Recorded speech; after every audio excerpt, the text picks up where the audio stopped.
Hello everybody, my name is Poison Ducky and I'm back. Well, it's, by back I mean like I haven't posted in like maybe 5 days. A little busy with school, sorry about the uploading schedule there. Of course I'm not like actually like professional YouTuber or anything, so it's not like I'm committed to giving you guys the best of the best in terms of uploading schedule and like daily, like upload a video every day like the other folks out there, but you know, I still will want to apologize and make sure, because I'm back with a Lizardman replay. It's going to be a pretty simple army, at least for me. With all this hype of the new Lizardman DLC and the whole new Huntsman, just can't... It looks so cool. I'm not super into the Empire, to be completely honest. Empire isn't my forte, a little too basic in terms of like... I play fantasy to play Warhammer Fantasy, right? I play orcs. I want to play the cool lizards. I want to kill...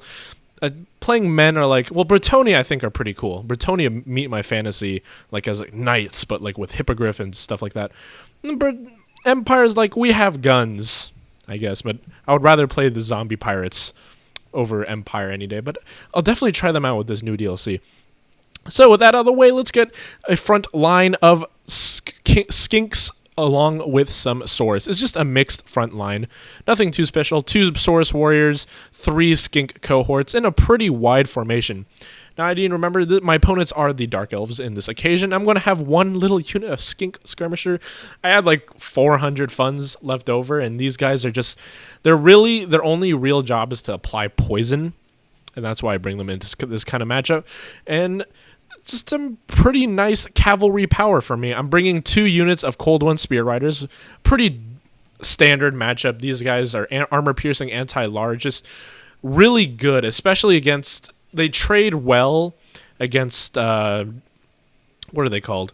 Cold One Knights? Cold One Knights are slightly better in stats, I believe. 27-26 versus 30-28.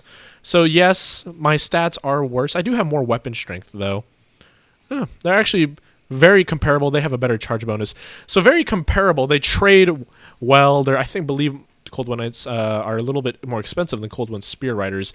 So you need the tools to get rid of their large units. And with that, I'm going to bring 1 unit of Horned Ones. I haven't actually used Horned Ones that often. I usually use big dinos. Horned Ones, by the way, are the like super elite dinosaur Cold Riders. Like they have armor. They do not rampage, I believe. Horned Ones don't. They do rampage. I did not know that. Huh. I thought that's the whole specialty of the Horned Ones. I guess you learn something new every day. And I'm going to have, of course, a Skink Priest of Beasts in the skies as giving us some support. You have to have some form of magic. And I'll have the cohort of Sotek just because they're just a fantastic unit overall. And supported with a Krokgar himself. I didn't bring his special missile. I feel like it wasn't really needed. And Krokgar is just a really cool unit overall. Like, I love his, like, he has just a huge head. Like, it's almost like a headdress of anything. Of course, on top of Grimlock. And rounding out this ability, army's abilities would be a unit of the Umbral Tide. Salamanders with Hunting Pack, just in case he brings Hydras. This is pretty much a hard counter to Hydra units. And this would do pretty well against it. Well, I realize I have Krokgar already. Krokgar would be doing well against Hydra units as well. Salamander hunting packs are just devastating against Hydras. Now, overall, opponent's front line, very, very weak in terms of the center front line. He's going to have 3 units of Dread Spears, 2 units of Blackguard of Nagron. Now, those are the problems in this army. They're essentially unbreakable, super high armored, armor-piercing, anti-large, very good defensive stats. It's going to be tough to break them. 2 units of Dark Shards, nothing too special. They don't even have shields, which is the right play against Lizardmen, and Harganeth Executioners, just in case I go with an infantry-heavy build, which is like Temple Guard, but no, I don't usually go too many Temple Guard unless I'm doing the Croak Death Star. 2 units of Cold One Knights, 1 hidden in the forest, 1 plain in view, and his lord is going to be the mighty Malekith himself, just on his mighty, mighty dragon. So, he has a very powerful lord, and that's going to take some money out of his army. So, sounds good overall, and let's get into the battle. I'm going to actually push pretty aggressively here. and make sure my front line collides with his. Skinks are going to die rather quickly against any unit other than Dread Spears. So I realize that the Blackguard of Nagron do not have shields, mind you. They may have 100 armor, they don't have shields. So I'm going to get some Skink skirmishing fire into these units. It's not much, but it slows them down. And he is going to be focusing his Dark Shard fire on my Skink skirmishers, which is really not, like, I'm kind of surprised. And you see my opponent's going to send one of his units, his Blackguard, while slowed by poison, over to the right side. Why is he sending to the right side? That's because I have a mobile force of all my large units. I'm going to use Breakthrough Tactics. If anyone knows Company of Heroes, Breakthrough Tactics. Very powerful. You send all your powerful units on one side or edge. You break through, make it into the back line. Very powerful. It's a decent strat. Well, I guess it's very powerful, but like, it's a very powerful strat in this circumstance. Now he's going to get a rear charge into my Cold One Knights here, and I'm going to get a side charge into his Cold One Knights over on this side. So really bad engagement over here, really good engagement over here, and look how well they do. Like, just one good charge, and this unit of Cold One Knights is devastated. While this one is losing out. I am going to use Pan's Impenetrable Pelt here to increase physical resistance so that they last a little bit longer, and you guys already see the fire and the flames of the Umbral Tide coming in with Krokgar pushing through the front lines. It's a massacre. Now Krokgar is in a little bit of trouble. He is fighting against a Blackguard. That is not the way to go. Do not send large units against Blackguard of Nagron. So my heavy, and I mean heavy fire from my Umbral Tide are going to do devastating damage, so much so that we trade. My Cold One Spear Riders trade with the Cold One Knights, and they shatter, which is amazing. Such a fantastic... I really like the Salamanders in this place, since they may not have armor piercing, but they do a lot of damage over sustained fire, and now they're going to be firing at Malekith.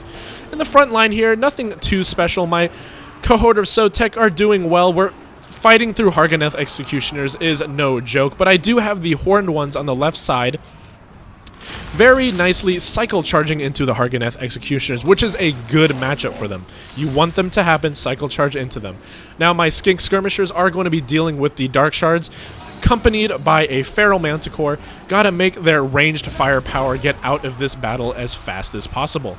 Now Krokgar is going to be, due to the high mass of Krokgar, he can really just run through the Blackguard. Now the Blackguard are dangerous, and here he's going to try to duel Malekith. He is very good. He's an anti-large specialist, Krokgar. So whenever Malekith hits the ground, I will be focusing him with Krokgar at all points. My Feral Manticore does go rampage there, and it's just going to be chasing Malekith into the sunset, and more fire from the Salamanders.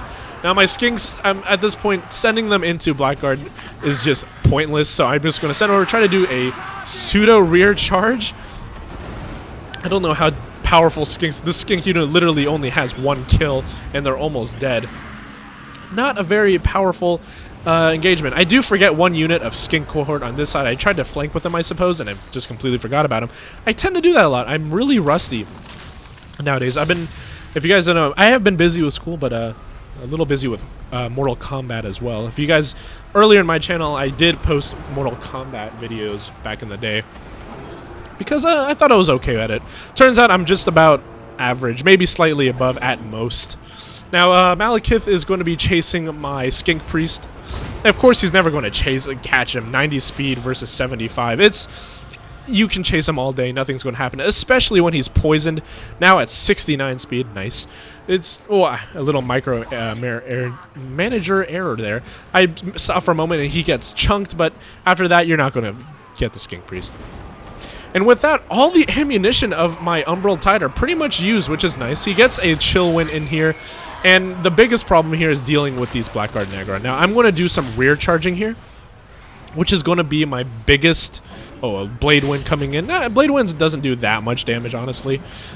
Now, I'm going to try to get some nice rear charging into these Blackguard of Nagron. I'm going to use my Horde ones to go up and around, try to deal the damage, and use Krokgar to try to get some terrifying in here. A little breath attack going on my Salamanders. Salamanders are resilient enough. they're not bunched up enough for the breath attack to be super effective, and I'm just going to do a full surround on these units. While I have a rear charge on this unit of Blackguard with Skinks being the hammer and the anvil and the horned ones being the hammer. It's pretty nice, and I have my second Feral Manticore just chasing those Dark Shards off the battlefield. You don't want any of that ranged component getting back. And over here, doing quite well, considering how powerful Blackguard are. Like, my units are doing well. A little bit friendly fire here. I thought that just hit a Saurus. Like, goddamn. My Salamanders are actually on a killing spree, except for my own units. That's not good. Now, Malekith is going to challenge Krokar. Krokar is a little bit low, so this is it's a scary challenge. It's something I really should not doing, but I'm going to use the Sacred Spawning and Deadly Onslaught here, and with that, look at these animations. It's Dinosaur versus Dragon, and with these buffs, I will be able to go ahead because not only am I anti-large, but with the bonuses that Krokar gives to his units, ooh, big slap there, I will be able to 1v1 Malekith, no problem. Oh, never mind. Okay, I just got smacked to the ground. Krokar, I thought you were better. But even though those animations did heavily favor Malekith, he's losing much more health than Krokar is. Unfortunately, the Black Guard and Aggron do come in to support him, and I will be sending in my units to finish him off as well. My Cold One Spear Riders are back after losing. Well, not losing, but taking heavy losses in the Cold One Knight Lizard off of the Dark Elves. And with that, I believe it's going to be a GG. I have a full surround. I still have the Cohort of Sotek with 11 model. How many? The Cohort of Sotek has 2 models, and they're still in this game. I love them being unbreakable. And with that, it's going to be a surrender and a mass rout from the Dark Elves. A fun game. Let's end that replay. Let's see what my opponent did well. He had a lot of chevrons. I think he really could have done better with his money. He chevroned every single unit. It's, in general, you want to just have more units than chevron units. There's very few cases where you actually want to chevron units. I can't think of too many, to be honest. If I had the choice between a new unit or a chevron, I would definitely pick the new unit. The only time I really chevron is if I have just a little bit of extra funds. And most of the time when I build armies, I don't usually have that funds because I build. So Skinks did well. Saurus, 109 kills. They must have fought a spear unit, which is nice. Cohort, of course, doing well. Armor piercing. And, you know, for 400 funds, 21 kills on a Blackguard and Aggron, I'll take that any day. Cold One Spear Riders along with the Horned Ones. Horned Ones did a lot less damage than I expected, but they rear charged into those Blackguard and Aggron. Really needed, and killing them. Blackguard are just tough cookies. But it was actually, I think, the Umbral Tide were the MVPs of my army composition this time. The amount of raining fire, they dealt so much damage to the Cold One Knights. They took out their mobility instantly in this match, using breakthrough tactics, of course. Gotta remember those breakthrough tactics, and my mic is slipping away from me. There you go, Mike, get back into position. Gravity stopped working on my mic. Alright, let's go into a Dark Elf build. You guys remember, Dark Elf is the one Elven faction that I enjoy. I can play High Elves and maybe a little Wood Elves, but oh, hey, by the way, this is a little fun little build I was thinking of doing where I do what's it called? Tomb King Tonia, where I have a very Bretonia-like build with many archers and very cheap frontline along with backline harass. But let's get into, where are you, Dark Elves? So Malekith is a fine choice. I like him. You can definitely choose him and put him on Seraphon. I personally wouldn't. Let's see. And what kind of spells do you need? Definitely like Soul Stealer. Don't like Doombolt. Blade Wind. Don't like. I want Word of Pain. And that's about it. And Power of Darkness. Power of Darkness. Those 3 spells are really all you need. If I'm going to have Power of Darkness, I might as well get Chill Wind as well. So those spells are really neat. Word of Pain, if you challenge Krokar and use Word of Pain, I think that's a pretty decent matchup, especially on Seraphon. He'll do well. Soul Stealer is whenever the enemies bunch up. Like you saw how I bunched up my army very heavily, and Soul Stealer is the spell to go with whenever this happens. Restore all that health. Malekith is a hard-hitting monster. I do like the Dreadspear front line, just in case they go full-on Jurassic Park. But actually, I'm going to go some Bleak Swords. Now, why do I go Bleak Swords? Because you'll find that most people either go Skinks or Saurus. Now, Saurus are going to beat Dread Spears regardless, and Bleak Swords, but Bleak Swords do well against Skinks, while Dread Spears don't do so well against Skinks. So I'm going to have a cheaper front line of 3 Bleak Swords and 2 units of Dread Spears along with the Hellbrunei. So this is going to be a back line of Hellbrunei, and my opponent was correct in getting non-shielded Dark Shards. So we have a good amount of funds left, and how are we going to spend it? I think my opponent made a mistake here. You really don't need Harganeth Executioners in this matchup unless you believe they go heavy Temple Guard. But that's debatable. Like, you don't really, even with Temple Guard, Harganeth aren't too effective. I do like the Blackguard. I'm going to get 1 unit of Blackguard here. Maybe you can sacrifice, you really don't need 2. But let's see how our funds go out. But the main thing missing from my opponent's army here was definitely some Witch Elves. 2 units of Witch Elves to defend the backline of 3 Dark Shards are absolutely needed in this matchup. Why do you think so? They rampage enemy units. They make them go into a frenzy. It's fantastic. It's just... It's one of the best abilities of any unit in almost any roster in the game. There's a reason why whenever someone plays Dark Elves, it's a very common occurrence. Witch Elves are almost in every single build that is made, with the exception of kiting builds, and you know how I love kiting builds. But the ability to just make people go, it's the Madness of Cain right here, minus 10% melee defense, minus 20% speed, and rampage. Make those dinos stop in their tracks, make them fight the Blackguard and Aggron. Now, I think that's a pretty decent matchup there. What else do we need? We have 3 Dark Shards, 2 Witch Elves to defend them. If they go Solar Bastillodons, consider getting a Reaper Bolt Thrower. Reaper Bolt Throwers are pretty good in the matchup against Lizardmen for taking out large units, because they do have the... Well, first of all, they're pretty good against Temple Guard and normal large units. They're pretty decent value. But in this build, I want to go with... Make sure... I need something to stop their cavalry. And how do I stop their cavalry in this kind of matchup? I have plenty of spears at this point. I will need some anti-large that has mass. And I think Cold One Knights are the way to go. Oh, they're actually the exact same price as the Cold One Spear Riders, huh? Interesting. But Cold One Spear Riders just don't have great stats compared to these guys. Huh. Interesting. I'll do maybe some unit testing later on. And I believe that'll be all. I don't really think I need the Hellbrunei in this matchup, especially if I have the Blackguard. So it's going to be a deployment of 2 spears and the Blackguard, which I think will do fine. So maybe take out the Hellbrunei, and put in another unit of Cold One Knights, and I think you're good to go. This is a pretty decent build. I do have a little extra money here, and this is when you start to look to using chevrons, or just straight up upgrading your units. What's the difference between Dark Stars with shields and not? I definitely would rather take 2 units with shields over just 1 over giving chevrons to a unit, but in this case, only 7-3. Let's give some chevrons to these Bleak Swords so they do slightly better against the Skinks. With 35-31, much better stats. Overall, I think this would be a good build to combat Lizardmen if I ever brought the Dark Elf matchup. Now, of course, since if I was playing the Dark Elves, I would probably not use Malekith. I'm not too much of a huge fan of him. I'll probably use someone like... wouldn't choose Lokir, would I? Even though in my previous replay I did use Lokir. Maybe Marathi or Crone. I don't like using dragons too often in my builds, but this would be a pretty decent build. I think if you brought this against any Lizardman matchup, you are good and set to go.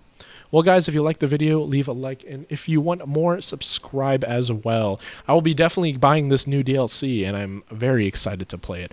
I'm not sure. Do you guys want to see a let's play of doing a campaign? Because I'm definitely welcome of doing that, but yeah. I don't know. I just never thought of... when you go on YouTube and you watch the videos, it's mostly multiplayer based, and I enjoy the multiplayer of this game massively. But if you guys want a multiplayer, not a multiplayer, but a let's play of just the campaign, I'll feel free to ask and see if I want to. But otherwise, catch you guys later.